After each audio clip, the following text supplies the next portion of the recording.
A lot of people conflate the role of a manager with the role of a leader.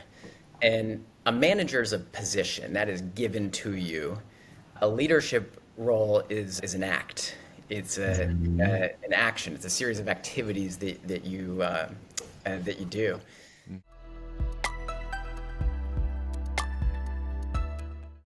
All right, hi there. Patrick Evers here. I'm the founder and CEO of Mindmaven. We're an executive coaching firm that focuses on helping folks free up 12 hours or more a week by changing the way they work with an assistant, but primarily with the reason of using that freed up time to invest into relationships. And the reason we believe relationship is so important is because I don't think you know a single person who's been able to reach the top without help from others. It's simply a state that doesn't exist.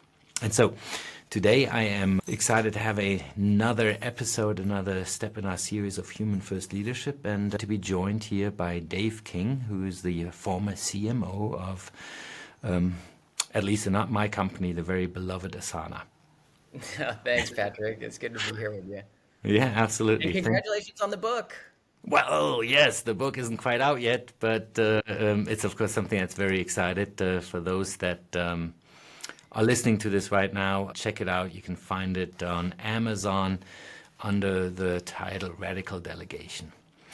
So let's get going, Dave. What do you say? The one thing that I thought stood so much out when you and I had our first conversation was that you said something to me that I actually kept on ruminating over for a few days. And it's basically, you said, look, as a leader, if you do not care about the people that Mm, follow you, they mhm. won't care about you. And there's absolutely no way you will ever get highest performance out of that team. Yeah. And so the thing that I didn't have a chance to get into with you then is like, well, that is such a profound realization. What journey were you on to basically get to that particular conviction? Yeah, a lot of people conflate the role of a manager with the role of a leader. And a manager is a position that is given to you. A leadership role is an act. Mhm. An action. It's a series of activities that you do. I think, at the heart of leadership, I think it's really two things. First is how do you help the people that you are leading achieve their full potential? And secondly, how do you help the collective team like make progress towards a shared mission Mhm. or vision? And I don't know, it's hard. I always think like, how can I become the leader that I would like to have? And I remember early in my career, I mean, I've been fortunate. I've had some amazing leaders to model after that I aspire to be as good as. And I've also been lucky to have some leaders who are just awful. My a funny story for you. My first role out of college, I went to work for a Wall Street investment bank. And I'm thinking at the time, this is the pinnacle of capitalism and efficiency, and these organizations are so well run. I'm going to learn about, great business and management and leadership. And I had this boss who sat in the corner office, literally and proverbially, and he had a hunting whistle that he would blow to call what he called resources to his office. So one whistle was for analysts and two whistles was for associate. And when he blew that, everybody had to race, to the door of his office to, receive orders that would be barked at you for work. And it Wait, was wait. just Are you serious? It's I'm not a story. You actually lived through this type of experience. 100% serious. He would refer to people or team members not as people or their name, but as resources. So he'd yell out of his office, "I need resources," and you would have to go, run in there. So I just, I almost kind of laughed at it how crazy this was, and I'm like, is this really what corporate America is all about? And But let me jump in here because I mean, like, look, it is so awful that example that I would argue we don't have to tell our audience how you might have felt. But I'm curious to just like like when you had to experience that, how did it feel? Well, yeah, I mean, it felt how you would expect it to feel. I remember another moment where, one of the analysts was building an Excel model on their keys, and he came over and said, "That's all wrong." And they got into a shoving match where he was trying to grab the analyst's keys to edit his work. And then I contrast that. I had another manager, same job, I think showed me the contrast. He was one who had irrational belief in my potential, more belief than I think I had in myself. And he would put me in these scenarios that, frankly, I didn't think I was ready for. And then he would have my back. I remember one, he took me to this big board presentation with the chairman of the board for a big merger and acquisition proposal. And I have my role in the meeting and I'm presenting something. And the chairman of the board stops the meeting and he says, how old are you anyways? Are you 12? To me, I was probably 22 at the time, but maybe Yeah. didn't have all the gray hair I have today. And I just kind of froze. And my manager jumped in and he said, "Actually, Dave's one of our top analysts in the firm. All this work that you're seeing, he uncovered a lot of insights about your business, and I think you're going to want to hear what he has to say." And to me, that was so motivating. This same manager showed up to my wedding, and I've received a Christmas card from him every year for the past 20 years. I'm still in touch with him, and so it was helpful to have both models, and to say, look, I aspire to be the kind of leader that cares about the people that you're fortunate enough to lead. So, anyways, I'm grateful to have those examples, and I don't always live up to them, but that's what I aspire to. Well, living up to them then basically, like, so basically all of those and probably some other ones. I think you also worked at Salesforce at one point. Yep. Right, and actually tell me that story again because I thought that was so good. You were really the product manager, just Yeah, I was working in product strategy, and this I think goes back to one of the core attributes of leaders. I think is having irrational belief in your team's potential. And it turns out it's not so irrational when you know that person has it in them. They just don't know it themselves. So I was doing product strategy at Salesforce. I was in the health and life sciences space, and there was a big deal that they had called one of the president of the company out to go present at this deal, and he couldn't make it, and so they needed to send somebody else, and my manager said, "Oh, send Dave," and they're like, "Dave? Who's Dave?" This product strategy manager in the back room, and he said, "Oh yeah, Dave's incredible with CIOs and with customers, and he will be fantastic in that deal." I had never met a CIO in my life, but it was that manager, for whatever reasons, had the confidence that I could do it and portrayed that confidence to his colleagues, and we went and we did a great job and we made the customer successful, but it stuck with me. And it's something I have tried to do with my teams to pay it forward, is where I see someone who has potential and aptitude, where I know that they are trying to develop in this certain area. I think the best thing you can do, not necessarily teach, not necessarily coach, it's put them in the position where they can learn and develop and build their confidence, and do it in a way where the risk of failure is quite small. yeah. They may perceive the risk of failure to be huge, but it's actually not. So, anyways, that's been a key thing that I have always tried to do, and I have found it's been one of the most rewarding things is when former team members come and they say, they go on, they take their next job and they get a big promotion, and they say, "Hey, remember that time when you made me do this?" That really launched my career forward. So I find I always kind of look for those opportunities. Where can I have irrational belief and put them in a situation where they can show off their potential. So that's really interesting, right? Because the learning lesson that I'm getting out of it from just listening to those stories, and I think the thing that I hope most people will take away from this is that you in your life experience had two situations. One, and in both situations, you were put into into a state of deep discomfort. One was a depowering, demeaning, diminishing type of discomfort.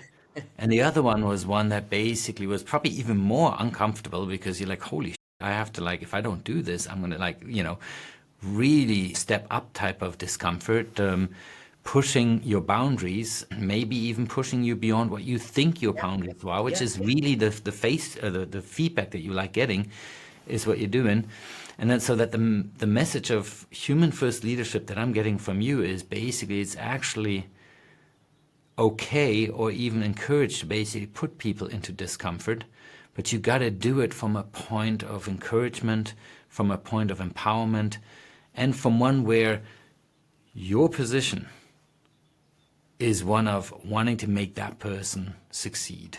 yes, absolutely. I think that's where the growth happens, is where you're learning by doing.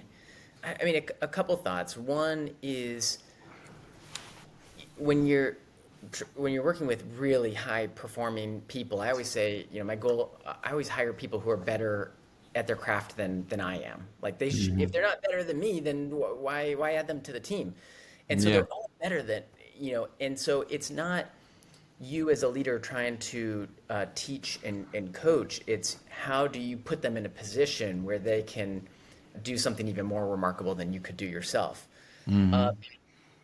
But doing it with the safety net, you help with the preparation. You create the environment where they can shine. And if things don't go right, it's your you take the responsibility for it. Yes.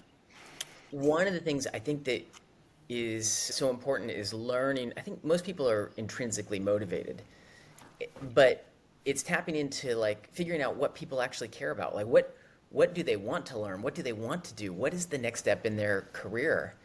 And I think that starts in the hiring process. So, whenever I'm meeting people, I'll ask them, hey, what do you want to do after this role? This role is a great one, but what do you want to, how do you envision your life and your career unfolding? What's the skill you want to develop here? And then if we can align their experience in a way that projects them towards their goal, one, they're just going to enjoy the work, and two, they're going to do a much better job and find it much more fulfilling. Yeah. So Dave, I really appreciate where you're taking this because a big part of what we're trying to do is not give big thoughts like, how we started off this conversation, but we're very proud about how tactical and how pragmatic we are at our work here at Mindmaven. In fact, you just gave me that feedback that the book is written in that way. So I certainly appreciated that. So you're going in that right direction. So for example, that pragmatic tip that you just gave around starting this process even before a person decides to join the organization. And I think my thoughts on that is that it's not only powerful because it sets you up to be the leader they need, but it's also powerful because I would argue if you start doing that in a recruiting process, these people have very few moments of experiences where they are being asked about themselves during Yeah. that process. Mm. And so you have actually a fantastic way to differentiate that, and it might actually make you win the better person, even though that person might have a lot of other opportunities, just because you show in an action-based type of way that you care about their future. It continues after they're hired. We had this business partner on our team who is just phenomenal, the heart and soul of our team. And one of the things that she came up with was she has a little survey for every new hire that comes on the team. They fill out this document about what their favorite foods are, what their kids' names are, what they like to do on the weekends, how they like to be recognized. Is it public praise? Is it gifts? And she has this documented for every single person on the team. And so then at their birthday, they would get a treat that was, that they enjoyed. Even one year, as we were still small, but the team was growing, we had maybe 100 people on the team. Come holiday time, she had a personal gift for each person on the team wrapped, and a team party to just celebrate, as a team. So taking the time to figure out what people care about, sometimes I don't do this naturally, but she was so methodical, and it really just like it created this Mhm. incredible team connection and morale that she would Yeah. do it. One of my other team members, a leader who I just admire the heck out But of. before you jump into another example, I want to react to that, because I think you made a very good point, right? Like one of the cheapest and best ways to be a human first leader, and in my view, probably a successful or the most successful version of a manager you can be, is basically by showing people you care about them, Yes. right? It's simple. It is small details like recognizing people for their work rather than praising them. A lot of Yeah. people think you have to praise them all the time. No, people don't need to be praised. Right. They Yeah. just want to be recognized. The other thing I wanted to point out is that as a manager, as a leader that is growing, you have a lot of responsibilities onto you. You probably have a lot of urgency in your life, right? It's just the nature of many of those roles. And the sad thing is that then happens is that the important but non-urgent things often take a step back, like showing people that you care about them through whatever ways you can do it. And the point that I want to point out to everybody who's listening today is what you're showing us, Dave, is that it doesn't have to be on your shoulders necessarily to Yeah. show that care. Now, you cannot do all of that through somebody like your business partner. But the thing that very few people think about is that if you have a resource like a chief of staff or you have a resource like an EA, they can actually be instrumental in helping you deliver experiences that you actually want to do, but seem to be too busy, too urgency driven to be able to do so. 100%. I think that is spot on. I think back to my definition of a leader, people who are leaders genuinely care. Yes. You absolutely care. If you don't, you're a manager. You're just doing a job. So you genuinely care, but the demands are so great that you just don't get around to all those things that are important but not urgent. Yeah. And we had this wonderful business partner program at Asana where our executive assistants they are just world class. And so they help create these systems to do things like I mentioned. Yeah. So I think that's what I loved about your book was just these nice tactical ways to execute what we all intend to do, but we just run out of time for. Another thing. I have to stop in one more time before you get to that example, because you said something so powerful that I think is exceptionally profound, maybe the most profound thing you said, and that is basically, you brought up again this dichotomy between managers and leaders, and I would argue 9 out of 10 people that are starting on their career and that are growing and they're now getting into this role of being a leader or a manager, I would say 90% of them want to be a leader, Yeah. right? But the interesting thing is, but then basically many of them end up becoming a manager because they are letting themselves be driven by things that are urgent, by tactical execution, by whatever needs to be done. And so you might feel on the inside as a leader because that's who you want to be, but the way others around you will experience you is based on the sum of all interactions they have with you, Yes. right?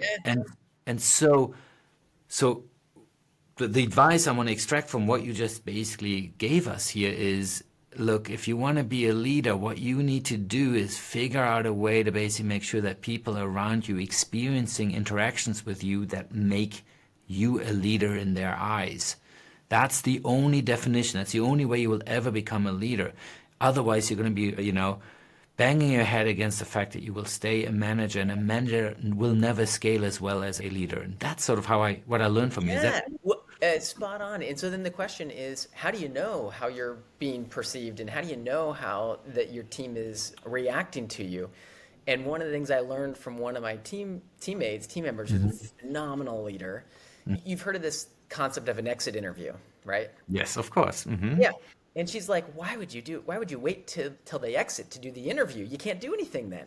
So she has a thing that she calls retention interviews, where every quarter, every 6 months, Oh, I she love sits this. down with her team member and she asks a series of questions. One of those questions is, describe the last time you thought about quitting the team or the company. She asks, hey, what's the behavior that I do that makes you feel least reward or makes you the most angry or the most frustrated? Mm-hmm. And she said, when's a time that you have felt rewarded or recognized from one of my behaviors? So she just straight up asks them. And I Mm-hmm. was like, gosh, that's such a great idea. But you would never think, why not ask them? And So, also, why do it at a time when there's basically nothing you can do? You can't course correct anymore because the decision has been made. It's fantastic. And then again, it shows a level of care. Basically, I wouldn't ask this question if I didn't want you to stay here, right? yes, If I don't think you will be wildly successful here, and so on and so forth. And it brings out another aspect that very few people realize, and that is that when you are going towards these things that we try to shy away, that are discomfort, the mm, levels of discomfort, it's uncomfortable to basically say, hey, are you actually still committed to this? Or, and so on and so forth.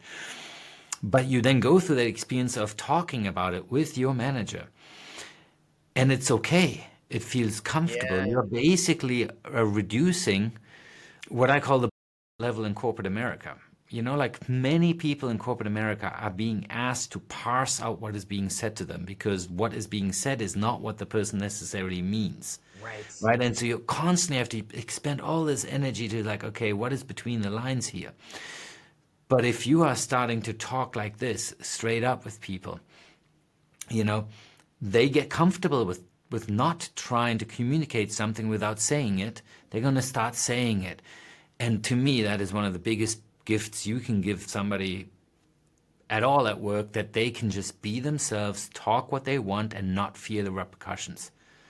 Yes. And so there you go. I mean, that is fantastic way of leading in a very humane way, even though you're forcing people yet again to experience something that might be very, very uncomfortable the Of first course. time Well, around. and as a leader, it's very uncomfortable to ask a team member, "Hey, what is it that I'm doing that really gets on your nerves?" Yes. But oftentimes these things are so small where you're like, "Gosh, that's so easy to fix. Of course we can fix that." Yes. And yeah, I think your point is right. It creates that bond, that loyalty. It also, I think, opens the door to pointing out issues in the business. Hey, this thing with our customers kind of broken, Mm. and I think when you don't have that, call it psychological safety, call it candor, oftentimes those things never get surfaced. Yes, I agree. So, Dave, you basically took us from the beginning of a working relationship to the things you do during one, all the way to what you can do at exit, or in this case, even before the exit. And so I thought it was very good, very pragmatic. And just as we're wrapping up here, what I wanted to say is one of the reasons I enjoy doing these sessions is I have yet to have one where I didn't feel like I learned something profoundly about the work that I committed my last 15 years to. And you just like gave me again so many really interesting insights, new perspectives. And so I just want to say thank you for coming on board here. Oh, Patrick, you're way too kind, and I wish I came up with all these, but these are just having great mentors and great team members to learn from. So, Fair enough, but thanks for there's all doing the work of you put sharing. a Dave twist on it, and so just take the compliment, let it grow in yourself. That's also, by the way, another thing I would argue. People are so bad at taking compliments that the moment somebody says something nice, they have this natural reflection, like you just had, to reduce it, to diminish it. So my advice for you in the future, whenever somebody gives you a compliment, say nothing, just nod and let it feel good. Because that's what was intended in that sense. But fair Well, enough. I thank you for the appreciate your compliment, humbleness. and thank you for having me on your wonderful show. Awesome. Thank you.